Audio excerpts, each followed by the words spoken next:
we're giving an area, and we're supposed to make a rectangle,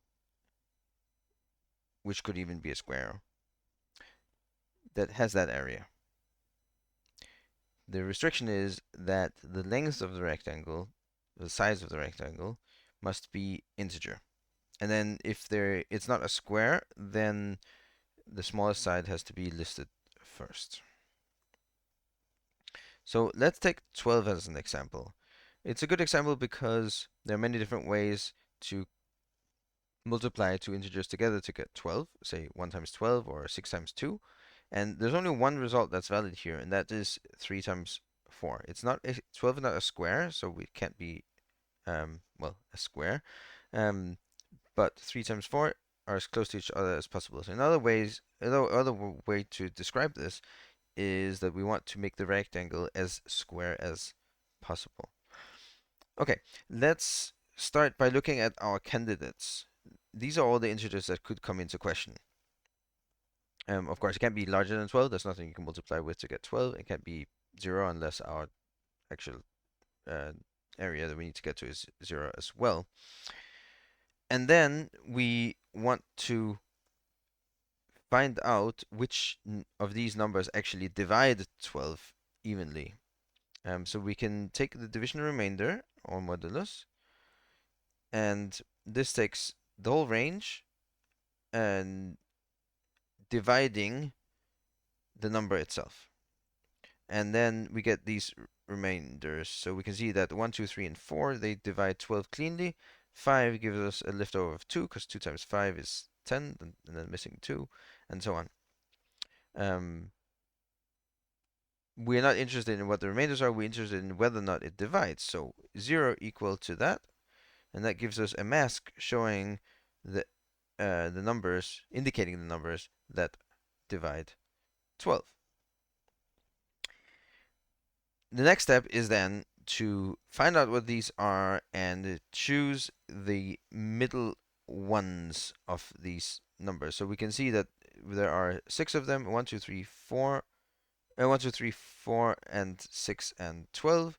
And if we were to put them together, then 3 and 4 would be the middle 2, and that's the method we're going to use. It's going to be a little bit inefficient to do it this way, but it makes it kind of neat. So the first thing we can do is find out what these numbers are. And we can do that by asking where are the ones, which are the indices of the ones, which are the same thing as the numbers that we started off with. So 1, 2, 3, 4, 6, and 12. And the middle 2 are 3 and 4. And now we could try to compute the length and get the middle, but there's a much easier way to do that. And that is replicating all of these. So that we've got 2 of each. And we also know the length of this, which was 6. And now if we remove the first 6 from here, that's a 1, 1, 2, 2, 3, 3, then we get to over here. So then if we take the next 2 elements after removing the first 6, we get 4, 4. So all we need to do is either subtract 1, or we could just insert a dummy element at the beginning, and that would get us 3, 4. And it's a good way to do this as well, to not try to index in, because if the list is empty, because the argument is 0, or if the list has too few elements, because well, actually, maybe that's not a problem. But if it's 0, then if you try to index it, we get an index error.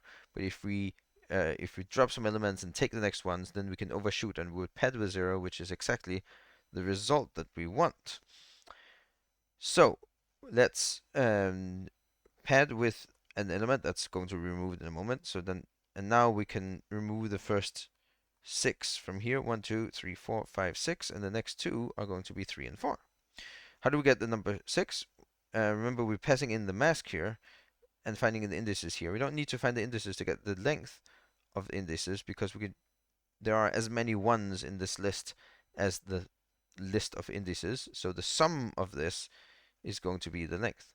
So we could take the sum and drop some number of elements, and then we just need to take the first 2. There you go. That's our solution, and it works for 0 as well, which is all nice. Thank you for watching.